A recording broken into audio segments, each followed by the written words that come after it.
Hello, everyone, and welcome to the latest bonus podcast on the Sempre Milan Substack.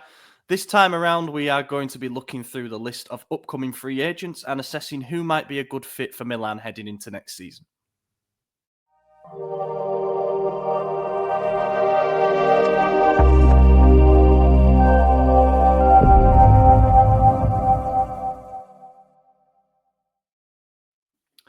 Happy Friday, mate.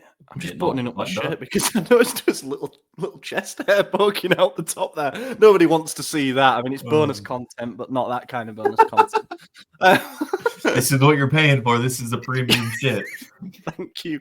Now I look like a vicar or something. There's no winning with this polo. How's it going? First and foremost. Well, I'm drinking coffee that I made, a triple shot espresso latte. I am a pussy and I need sweetener. And I forgot it this morning, so it's a little bitter, a little strong for me. But it's my second one, so I'll survive. Is it as bitter as the feeling of watching Inter get to a Champions League final? That was crushing. And then I had to deal with one of my good buddies, an Inter fan, relentless amount of text messages. Relentless. Yeah. Luckily, I had a ton of ammunition against him, but at the end of the day, he is going to a Champions League final, and I am watching from the couch. Yeah, well, that's it, isn't it? I have a mate who was actually at the game. He was at the second leg, and, couldn't really find the words to process what had happened, which is fair enough. It was... I did an audio bulletin about it. Yeah, and it's just like... I hope that people at Milan were watching, obviously Cardinale above all, but I just hope that they were watching and saw what San Siro can be like, what it's there for. Like it's like almost a living, breathing organism where the best memories in football history are made, and that was like one of those nights. And yet we are so far away from it. I know we've got a final coming up ourselves and stuff, but we're not even going to be in that competition next season. So it just feels like an abyss has opened up. Cardinale probably thought that was his Milan that just qualified, and he goes, "We're doing good. Let's go." It's not yours, Gary. Dang flabbit. Cardinal elected Pope, American. Proud moment for the country. USA. Honestly, yeah, probably. I think so. I think a lot of people are super stoked. I mean, I'm not Catholic, so like it doesn't really impact me. Obviously, it's exciting. Great memes of him walking out on the balcony with Chief Keef's Love Sosa playing. Incredible video. If you haven't seen it, go check that out. A Chicago classic, but yeah.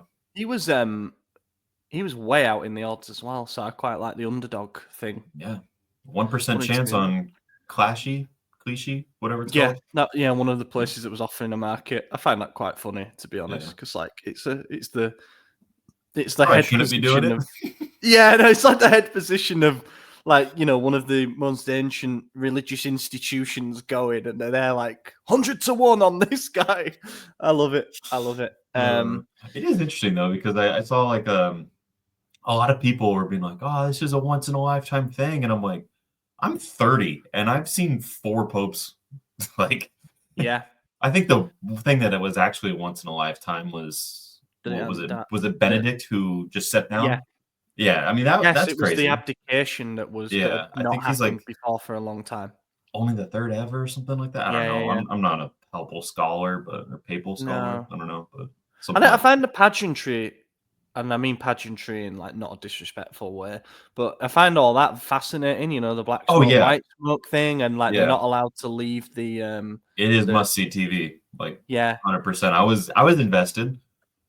Yeah, I don't know why, but I was. What did he call the thing where they go in conclave? Yeah. And the Pope's brother was on TV, and he was apparently on the phone with him and said, "Have you seen Conclave?" And he just watched it when he asked him. So it's good. Yeah, I love it.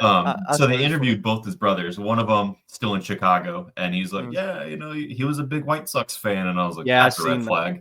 How do you not pick the Cubs? Come on. But then the other brother is typical Florida man, and it was funny. They're watching the interview, and he's like, "Yeah, we used to play church, play holy or whatever." I don't know, some weird terminology for it, but pretend they were priests as a kid. And he's like, he was always the most holy. And he goes, I swear to God, we used to call him the Pope. He cuts out. And he goes like, I swear, I promise you. I was like, you were told not to say that. Careful. Gotta be careful. Typical. Yeah, no, that's yeah. Anyway, we've got to talk about us, haven't we? I suppose. Yeah. Now we got to talk about the Devils. Yeah. Bad news for us. Yeah. Well, we play in Rome next Wednesday, don't we, as well? So that's not good. And what are we going to start this? As mentioned in the intro, it's going to be about free agents and upcoming free agents that could be useful for us. But before we do that, before we go into the very interesting bit, I wanted to have a look at ours. So I'm gonna share screen here, and we're going to share Milan's contracts that are expiring at the end of the season. Well, there's only two. There's only two that are expiring. Let me zoom in on that a little. Or I can't because of that aggressive advert. Yeah, you got to do something about that.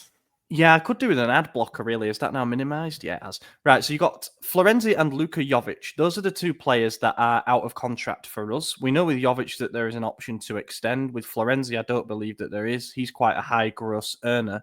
But then you've got the loanees who, in theory are as good as expiring. João Felix from Chelsea, Tammy Abraham from Roma, Kyle Walker from Man City, and Ricardo Sotil from Fiorentina. Before we go on to potential signings, I want to talk about those 6 guys. Any that you would like to still be here for next season? I could see us renewing Jovic and making permanent Tammy. Joao Felix definitely gone. Sotil, I mean, he's been injury prone. He hasn't even played much. When we signed him, I thought for sure he'd stay because he's Italian, and it's still a possibility. But I don't feel like he benefits us on the team sheet. So I wanted, I don't know. And Florenzi, look, he's 34. He's missed like the last 2 seasons for injury. I can't see a world where we continue with him. Kyle Walker, I wouldn't be surprised if we do it. We have the option at like 5 mil, but I don't know if it's the right move for us, especially when Jeremy Frimpong is available for only 35. I would eat that shit up in a heartbeat. But I think the only ones we realistically see next season are Tammy. Have you seen that trend where it's like, I'm so hungry I could eat Jeremy Frimpong? Yeah, I agree with that, by the way. That would be a good signing if we've got the budget to go out and spend 35 million on a wing back. I've got the feeling that Jovic will ask for a multi-year extension, maybe a 2-year deal, because he's fed up of having the rolling 1-year contract, and he's performed quite well in this. Well, not even the second part of the season, just the past like 6 weeks. And I think we might wilt, to be honest, and give him it because he's at least a good third option to have in and around. And I think that Salamakis is going to be involved in a deal for Tammy Abraham. That's my gut feeling. Even though we should probably try and separate those out and get our money for Salamakis because he's been brilliant for Roma since Ranieri went there.